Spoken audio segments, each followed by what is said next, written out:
Well, that's quite nice. That makes me feel like I'm at home. Hi everybody, it's Jess. Welcome to Vlogmas Day 7. Doing pretty good so far. This video is coming at you a little bit late, but that's because I wanted to give people enough time to send in some questions. I'm going to do a Dear Jess today. Some of the questions were sent for Tonks or Jess because I play Tonks on my Tumblr blog, but I'm going to do them as me today, so I'm going to try to answer your advice questions as best I can.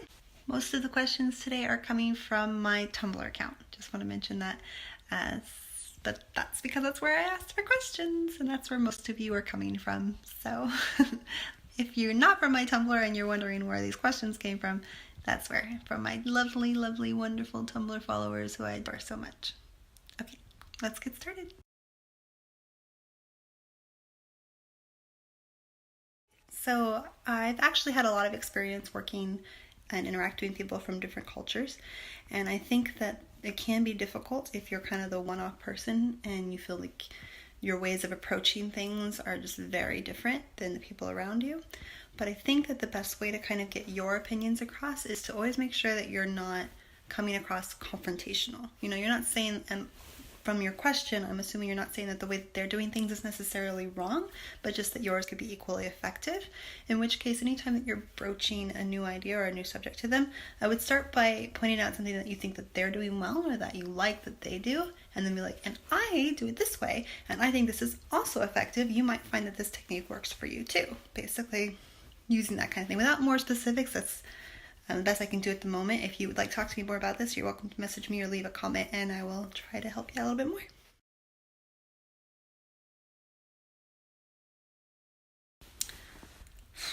That is a tough situation, sweetheart. If they don't have another blog that you can reach out to and you don't have any other way to contact them, I'd be hard pressed to give you advice on how to reach them. It sounds like right now maybe they just don't want to be reached, and there could be all kinds of reasons for that. If the blog's been deactivated, then you at least know there's somebody on the other end that had to deactivate it, right? Like, they didn't just disappear. They made that decision to deactivate the blog, and even though it hurts and it's hard, I would say you might just have to kind of wait and see if they come back, and then address the issue then. You know, maybe see about getting some other contact information so that you guys have a way to keep in touch later. But without that other contact information now, I don't know that there's much you can do other than keep an eye out for them when they do return. If you need to talk to somebody, I'm here, and there's lots of others on the site here that are here too. So if you need something, just let us know, okay? Stay strong, sweetie. You got a big heart. Hey, Charlie. Welcome to the roleplay community. I think you're going to have a lot of fun. To answer your question, I have made a video about how to roleplay in the RP community, and it's listed below, so you can take a look at that if you would like, just to kind of get started. But I think that the best advice I can give you for how to make things better is to just do it. We all get better just by practicing. My kind of first attempts at roleplay were really terrible, and my camera work and my video and my gift quality, my acting quality all got better as we went. And you know, if you need to pick me up, just go back to anyone's blog and jump back to the first few pages and see where they started from, because for the most part, we all struggle through some awkward gifts, and it's just really a case of practice makes perfect. So try filming things, start making threads. If you don't like it, delete it and try it again. But the best thing that you can do for making your content better is just keep trying. It'll get better, I promise. Oh, you're talking to a master procrastinator here. I used to leave everything for the last minute when I was in school. I was the queen of BSing a final essay and managing to scrape by somehow, but I think that the best thing that you can do, if you still have a little bit of time, is to set yourself some like arbitrary deadlines. You know, pretending that the teachers have set specific deadlines for you, and use those. Like, okay, I have to get this much studying done by this time, this much studying by this time. Having a reward system also helps a lot with that. You know, I get to go do this fun thing this weekend if I do this, and I get to go eat this yummy delicious food. treat yourself like a dog and train yourself to stop it. If you are already out of time for this set of exams and they're like upon you and you're trying to figure out how to do better at them, there's only so much studying your brain can handle. Cramming only works so well. So you're much more likely to do well if you get a good night's sleep and then refresh a little right before you go into the test, rather than trying to stay up all night and cram in into the last minute. Your teacher's expectations are nothing compared to your own expectations for yourself. So don't be too hard on yourself.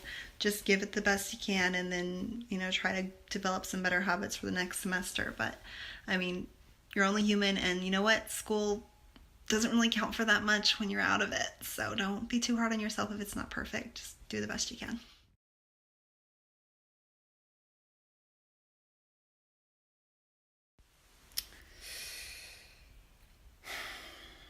I'm so sorry that you're having to go through this, and it's really difficult. And as an oldest sibling, it is really hard not to take that responsibility on your shoulders for raising your siblings. But they are your siblings and they're not your kids. So there's only so much that you can do because you're not that parental influence. Even for me, I was 8 years older than my youngest sister, and there came a point where I just couldn't mother her anymore. We had to find a sister relationship instead. And it's really important balance to strike.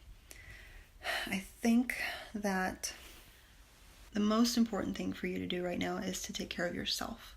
So it's going to be surrounding yourself with chosen family if your given family isn't able to support you. You're going to need time to process and get through the grief of that loss. That's a big loss, and it's a big thing for any one person to take care of. You have no responsibility to take care of your parents or your siblings. However, if you want to help your brother, I would suggest just trying to be there with him, offer to do things with him, offer to talk to him. If he likes playing video games, pop down and play a video game with him. Just physically spending time with somebody can be such a healing influence. And if you can't physically be there with him, maybe try talking to people who are able to be around him and help him and let them know what's going on. If there is a friend whose house he's over at a lot and there's a good, strong parental figure in that environment, it wouldn't be out of line to kind of give them a heads up of like, hey, I think he's struggling. We're all struggling at home.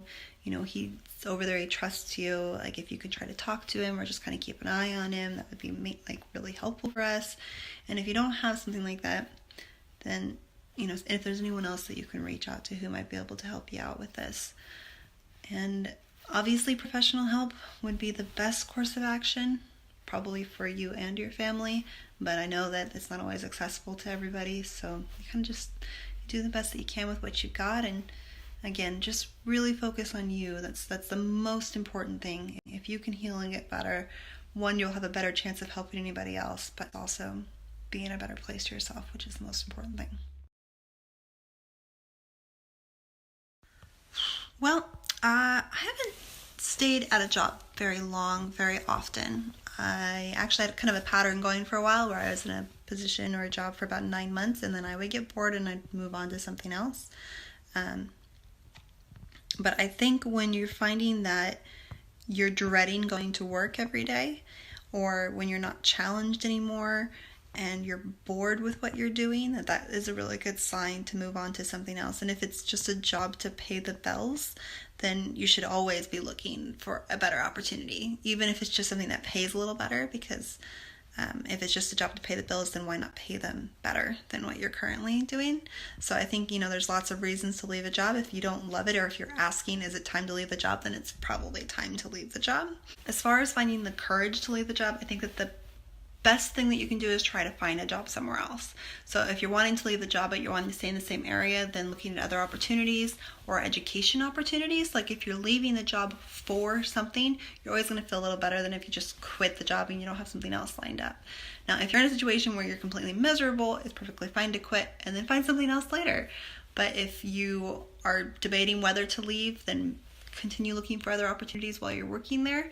Look for opportunities within your job to maybe grow if you like the company and you're just not enjoying what you're doing. But ultimately, be searching for other things to do. And sometimes that means moving too. Some of the reasons that I've left jobs before has been because I've physically moved into another city or another state or another country, and I didn't always have an opportunity lined up ahead of time, but knowing that you're moving into a different direction is a good reason to leave your job. You have like a concrete reason for why you're leaving. I'm moving to another city, I've got another job opportunity that's going to make more money, etc., etc., etc. Then when you go to put in your notice, it's going to be a lot easier.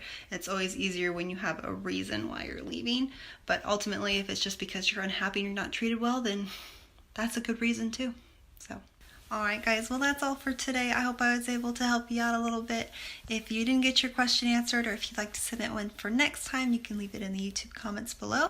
You can leave it in my Tumblr inbox, or you can send it to jessreilly@gmail.com, and I'll be happy to help you out.